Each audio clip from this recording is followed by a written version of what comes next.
After I cheated, my husband's revenge prank escalated, spiraling our marriage into tragic ruin. Approaching April's tea, I eagerly awaited a prank from my husband, Lester. Over the years, our history as pranksters had seen an annual increase in the severity of our jokes. The streak of mischief began with me one warm day when Les and I went out. Despite wearing a buttoned-up jacket, I claimed to feel a chill as we strolled through the mall. Suddenly, I removed my jacket to reveal a t-shirt with the words, "I am with stupid," complete with an arrow pointing sideways. Standing right next to me, he couldn't initially discern what was on my t-shirt, only noticing the amused reactions of passers-by. It took him a while to realize that every time I shifted position, it was to ensure the arrow on my t-shirt was pointing at him. His face turned crimson, and thus commenced our official prank war. Then came the year when I received an official-looking email, supposedly from the local health department, claiming I had been listed as a lovemaking contact of an Anthony Sanders and instructing me to undergo immediate testing. What I hadn't anticipated was the CC line, including everyone in my office, suggesting they had received the same alarming message. Most of them knew Anthony as an old college boyfriend, oblivious to the fact that I hadn't seen him in over a year, let alone been involved. Lovingly, Lester, you got me good. Last year, I edited a photo, replacing my husband's average-sized member with a comically tiny one, and sent it around his office. Truth be told, he's actually above average in that department. He was furious, spending 2 nights away before even considering coming home. No matter how much I apologized, I ended up resorting to an offer of 3 specific favors just to coax him back 3 bed acts he couldn't refuse. Once home and appeased, he claimed our pranks had spiraled out of control, vowing never to retaliate or prank me again. His promise seemed sincere, but I didn't buy it. I could almost see the gears turning in his head, plotting his revenge. I was certain this year would showcase the darkest corners of his devious mind. I waited, a mix of anticipation and dread. I went to extreme eavesdropping on his calls, planting a recorder in his car, even scrutinizing our finances for anything suspicious. I was determined not to fall for his prank this time. Yet, my snooping turned up nothing incriminating. He was far cleverer than I had given him credit for. As March passed, Lester appeared unchanged at home while I scrutinized his every move. From midnight on March 16th, I was on high alert, but nothing occurred right after midnight, leaving me on edge. There were still hours for him to spring his plan. I swore to be prepared for whatever he had up his sleeve. The following morning, April set. When I descended to the kitchen, he casually offered to whip up breakfast, a rare gesture that immediately raised a red flag. There was no chance I'd consume anything he prepared. I claimed I was in the mood for just cereal that morning. While pouring myself a bowl and adding milk, I discreetly sniffed it, on the lookout for any added substances. Nothing. A tentative taste confirmed its normality. I stubbornly skipped the coffee, citing a reduction in my caffeine intake. Truthfully, I avoided it because he made it. I observed him preparing his beloved ham, egg, and cheese English muffin, almost tempted to ask for one despite the risk. Post-breakfast, we both got ready for work. Amidst checking my toothpaste for tampering and ensuring my cologne retained its usual fragrance and a skunk odor, everything appeared normal, except for my sore anxiety. I inspected my car for any suspicious devices, wishing for one of those border-crossing mirrors on a stick to scrutinize beneath it. All seemed regular, yet my heart drummed loudly when I started the engine, testing the brakes unnecessarily. I scolded myself Lester wouldn't resort to anything physically damaging. I repeated that to reassure myself, but doubt lingered. He was seriously upset about my last prank. At work, my enthusiastic best friend, Marta, eagerly greeted me and expressed her curiosity about Lester's antics the previous night. I had confided in Marta about my concerns regarding Lester's impending April Fool's trick, recalling her support for my prank from the previous year. She jokingly requested an unaltered version of the photo, or even better, a private viewing in our bedroom. I noted her eagerness for some excitement in her life. I shared with Marta that Lester had been relatively quiet, but I was convinced he was plotting something. I could sense it in the air at night. Marta playfully commented on her love for slipping song lyrics into conversations, prompting a chuckle from me. I believe he's prolonging my suspense just to push me over the edge. Well, he doesn't have far to go right now, but mark my words, whatever he pulls, I won't fall for it. He may be the prince of pranks, but I am the queen of jokes. We laughed, and then I finally indulged in my much-delayed morning coffee. I checked my desk for unexpected surprises and went about my work relatively normally, though occasional thoughts of what might await me later lingered. The first time my desk phone rang, I practically leaped out of my chair, chuckling at my own heightened nerves. Nothing out of the ordinary happened for the rest of the day. I half expected a delivery of risque items that would accidentally be revealed in front of my colleagues, but thankfully, nothing of the sort occurred. As the workday's end neared, my anxiety skyrocketed. I hit the road, nearly missing the red light as my mind fixated on what awaited me at home. I gave myself a light slap to refocus on driving safely. Upon arriving home, I started preparing dinner. Lester arrived at his usual time, appearing completely drained. I suspected it was an act, anticipating more theatrics. From him soon. I asked if he had a tough day, dealing with too many graduates struggling with basic math. Lester responded that my remark hit too close to home to be funny. He explained that his mood wasn't due to a challenging day, but rather an exasperating one. The quarterly report deadline had kept him occupied with mundane details and figure cross-checking usually done before lunch. Today's struggle to reconcile two totals that were supposed to match took an extra 4 hours. He even missed lunch and considered calling to say he'd be late for dinner. Fortunately, he caught the error, wrapped up the report before clocking out, and expressed being absolutely famished. He hoped dinner was on its way within 20 minutes. I suggested he fix himself a drink while I finished up, to which he responded positively, appreciating the idea. Lester leaned in, planting a kiss on my cheek before heading to the cupboard where we stored the liquor. He grabbed the bourbon and mixed himself a drink before settling in the living room, tuning in to reruns of Swamp People. It was comical to think he'd ever venture into a place teeming with mosquitoes, alligators, and snakes. I suspected he had a soft spot for people with Cajun accents. During dinner, I attempted to strike up a conversation, but my focus was primarily on uncovering the impending prank. Eventually, I probed, asking if Lester had anything planned for the night. He responded, stating that he had nothing planned. After the debacle with the quarterly report, he emphasized that he didn't even consider bringing work home and expressed his desire to unwind with me by his side. Playfully teasing, he mentioned that since his favorite girl wasn't there, I would have to do. I nudged him in response. After dinner, as I filled the dishwasher with the dishes, I suggested watching a movie and snacking on some popcorn. Lester showed interest, and after preparing the popcorn in the microwave, I brought it in a big bowl to the living room, along with our usual drinks to relax. I asked Lester what he wanted to watch, mentioning that while I typically preferred movies with closeness and roughness, I was open to his choice for the night. I suggested Roadhouse, noting its blend of romance, nudity, and violence, enough to mention Patrick Swayze's physique. Lester chuckled in response. Sounds good to me. I haven't seen that in a while. I love the part when the stuffed polar bear falls on the thug. Was it a polar bear or a regular bear? I thought it was a polar bear, but we can see. We were watching the movie and eating popcorn. I had a couple of rum and cokes to Lester's bourbons, and at last I was finally beginning to relax and let down my guard. Suddenly, the doorbell rang and my internal alarm went off. This is it, I told myself immediately. No one comes to our house unannounced after dark. I immediately put my mind on DEFCON alert status and was ready to spoil whatever dirty trick he had devised. Lester, of course, vehemently denied knowing who it might be. Yeah, right. I went to the door and opened it up. I was surprised to see there was a guy, not just an average man, but a huge biker guy at the door. 2 others were on their bikes in the driveway. I shook my head in disbelief. I thought, Lester, this is going to be good. I greeted the scarred, tattooed biker with a knowing smile, expressing my awareness of the situation. He apologized for disturbing me and asked if this was where the party was.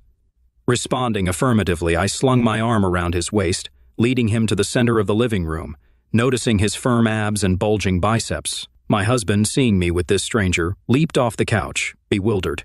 He questioned who the stranger was, and I played along, stating that he was here to fulfill my fantasy. My husband realized it was an April Fool's joke and expressed his initial confusion. I acknowledged the prank and continued with the act, telling the stranger, whom my husband referred to as Paul, that his prank was over and he could leave. The stranger, calling himself the Bandit, insisted on staying, and I affirmed that I wanted him to stay. I turned to the Bandit, planting an exaggerated kiss on him, much to my husband's dismay. Lester rushed over, and the Bandit grabbed him by the throat, making him stumble and choke. Chuckling, the Bandit pulled me close, caressing my backside while kissing me. I reciprocated, sensing his arousal. Lester charged again, and the Bandit knocked him down with a single punch.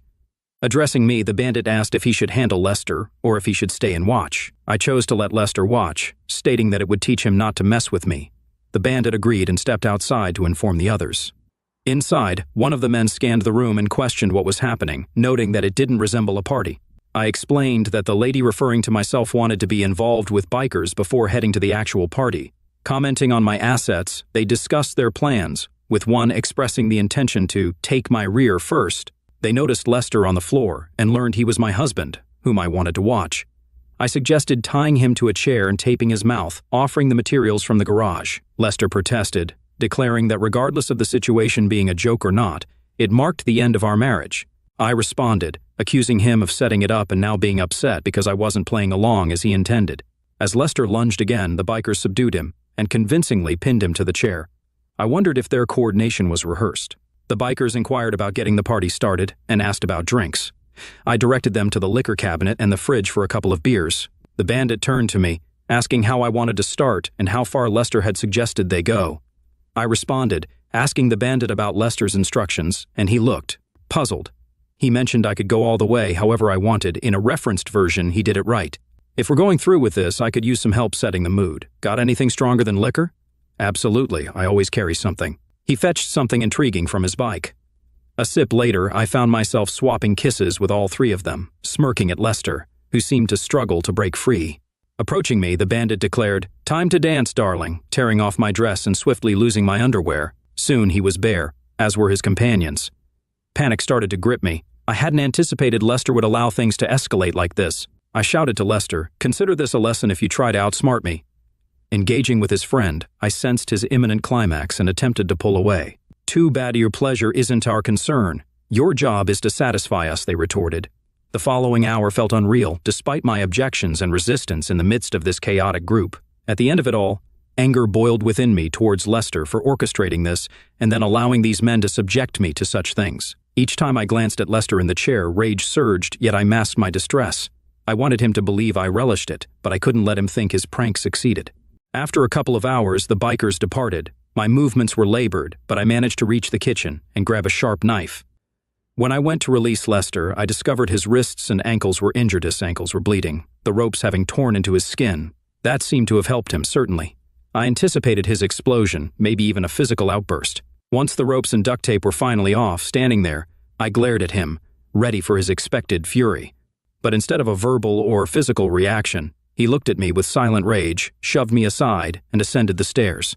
I retreated to the downstairs bathroom to cleanse the remnants of the bikers from my skin, noticing numerous hickeys scattered across various parts of my body. I remained in the bathroom when the front door slammed shut. Moments later, the screech of Lester's car signaled his departure. I assumed he'd sulk in a motel, a pattern had shown before. I silently celebrated my victory in the annual April Fool's prank and retired to bed. Saturday morning arrived and my phone buzzed incessantly. It was Marta, asking me to spill the details about what Lester had done. I responded, saying he wouldn't believe it, and suggested meeting for lunch at Friday's. Marta agreed, urging me not to tease. At Thank God It's Friday we indulged in our meal, and I recounted the actual biker encounter that was meant to be a sham, along with Lester's furious reaction. Marta expressed disbelief that I was involved in that, especially considering Lester had set me up for it. Playfully, switching to a terrible southern accent, she pretended to swoon, and I chuckled. I explained how Lester had tried to deceive me with a prank involving facing a biker, only to shout April Fools afterward. I shared that I had outplayed his prank by turning it into a real event. Although I hadn't planned to go that far, it worked in a strange way. I doubted Lester would ever try something like that again. Marta questioned whether I was positive Lester had set it up, expressing disbelief that he would orchestrate something so extreme. The possibility of a messy divorce was raised, and there was a suggestion to get rid of any video, with a cheeky request for a copy. While I dismissed Marta's last remark, her earlier words triggered a troubling thought. What if it wasn't a setup? The idea of a potential divorce weighed heavily on me, a dire possibility I was hesitant to consider. It felt like I might have shattered my marriage. But swiftly, I pushed the thought away, convinced it had to be a setup. That's what I stuck to, reassuring myself and trying to believe it. Then, a realization struck me, prompting a question about the last time a biker showed up at my door looking for a party. I wished it were true, and Marta acknowledged the possibility that I was right. The focus shifted to Lester's whereabouts, speculating that he might be sulking in some motel, furious that I had outplayed his prank. Just then, my phone buzzed, and I told Marta to hold on, thinking it might be Lester. However, disappointment washed over me as I realized it wasn't him, but an unfamiliar number. Upon answering the call, a voice I didn't recognize asked if I was Carrie Lynch. Inwardly groaning, I assumed it was a telemarketer and preemptively declined any offers. When the caller identified themselves as the police and mentioned injuries sustained by my husband, I dismissed it as another part of Lester's failed prank. Despite the assurance from the caller, claiming to be a detective named Fredericks, that they had checked my house and spoken to Lester, I doubted the legitimacy of the situation. Refusing to play along, I told the supposed detective that I would be home in an hour or whenever I pleased. If he wanted to talk, he could come by later. I ended the call abruptly. Marta expressed concern about the police calling me and suggested I should go see Lester. I shared my skepticism, unsure if the caller was genuinely a detective or just another one of Lester's ploys. Convinced that Lester was taking the joke too far, I expressed a desire not to dwell on it and proposed getting dessert, specifically craving chocolate. I arrived home post-lunch to find Lester absent, which wasn't unexpected. Just as ID started to remove my jacket and hang it up, the doorbell interrupted. Letting out a heavy sigh, I made my way to the door. A female police officer and a man who seemed to be a detective stood there, flashing badges and requesting entry. The shock hitmate was real, entirely unlike what I had anticipated. Doubts crept in. Perhaps they weren't really law enforcement. I asked to see their identification. They presented badges, ID cards, driver's licenses, and business cards. Everything checked out. Apologizing for my initial skepticism, I welcomed them in. That's when I remembered I hadn't tidied up from the previous night. The living room remained untouched since I'd gone to bed, displaying empty beer and liquor bottles, stains on the couch and rug, and, of course, the chair. The detective focused on the chair where Lester had been bound, noting the cut ropes, used duct tape, and bloodstains. I hadn't realized there was so much blood. The detective asked if this was where my husband was tied up, and I confirmed, adding that it was a bit more complicated. When asked about the complexity, I explained that my husband had orchestrated an ill-conceived April Fool's joke to make me think a biker gang would attack me. I turned the tables on him, making him believe I wanted something that made him uncomfortable. He got angry and stormed off when I freed him. When questioned about who initially tied him up, I mentioned a biker named Bandit and a couple of others. The detective shared that they had already spoken to Bandit, who was cooperating for a more lenient sentence. According to Bandit, I had invited them for a party, requested medications, and engaged in consensual activities. He alleged that I instructed him to tie up my husband to watch the event, claiming it was our shared interest. The detective needed to know if this was true or if they should pursue exploitation charges against Bandit as well. I attempted to explain that I had tried to stop it, but my efforts were in vain. I was trying to teach my husband a lesson in response to the mess he created, and I just went along with it. I hoped the detective could understand. Tears interrupted my words, and I paused before asking about Lester's condition and whether he was still at the ER. The detective explained that Lester was more angry than anything else. His wrists and ankles were bandaged and sore, as expected. Lester had been discharged after a couple of hours but came to the police station to press charges. The doctor anticipated a physical recovery, expressing relief that Lester wasn't seriously hurt. I acknowledged that it was his fault, and I didn't want to be made a fool of. The detective commented that I handled it effectively, but reminded me that they were not the judge of fault. Judges and juries would determine that soon. Suddenly, the detective stated that they were arresting me for assault and wrongful confinement of my husband. Additionally, they advised me to get checked for an STD, as one of the bikers I was with had a severe and persistent STD. The detective informed me of my right to an attorney. In a plea for understanding, I explained that it was meant to be a prank on me, and I retaliated. I protested against the arrest, arguing that it was Lester's fault, but the detective insisted that I should tell that to the judge. Subsequently, I found myself in jail, attempting to post bail. However, I discovered that my cards had been canceled. Despite the humiliation, I called my father and fabricated a story until he revealed that Lester had already contacted him. My father, who was close to Lester, berated me for minutes while I sobbed. Eventually, he agreed to bail me out and take me home. Upon arriving home, I sent a text to Lester pleading for a discussion to clarify things. His reply was cold. "Everything is clear to me. My response is coming soon." I hoped for a face-to-face or at least a call. Instead, I received divorce papers citing physical exploitation and emotional torment. I cried once more. I had allowed a foolish prank to ruin my marriage, an impractical joke, to say the least.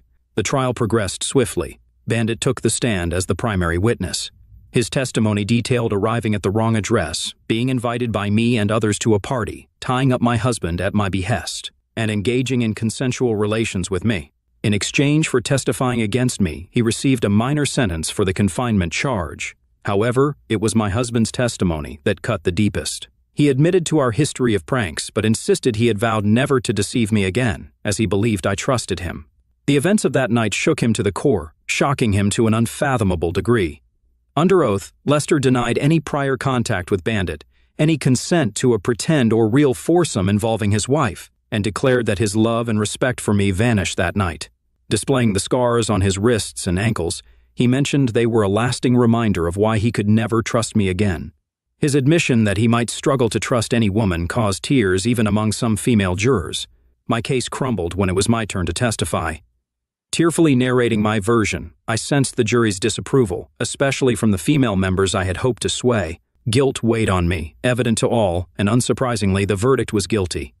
I received a 2-year sentence of leniency that could have been harsher. Back in county jail, I awaited transfer to prison when space became available. The final divorce papers arrived during my incarceration, but I barely acknowledged the settlement. One day, Lester visited, and I was puzzled by his presence. He sarcastically remarked that prison suits me. I acknowledged that I deserved the sarcasm and expressed regret for what I did to him, even if he didn't orchestrate it. Lester responded, stating it was too little too late, and that he still believed I had set him up. He presented a hypothetical scenario, suggesting a twisted motive on his part to orchestrate a divorce with the best terms a slicker than 50-50th split. He detailed a cunning plan involving squirreling away cash, bribing bikers, deceiving cops, and taking a minor sentence. He mentioned the need for ties to a gang, hinting at someone at work, whose brother needed his approval for a promotion. Lester expressed his shock when I took the situation to a level he hadn't anticipated. He claimed that seeing me enjoy it crushed him. Despite feeling torn between wanting to end both of us, he opted to put me behind bars, acknowledging his correctness. Lester stated that we were both fools in the mess, but I was the one behind bars. He questioned who the bigger fool was,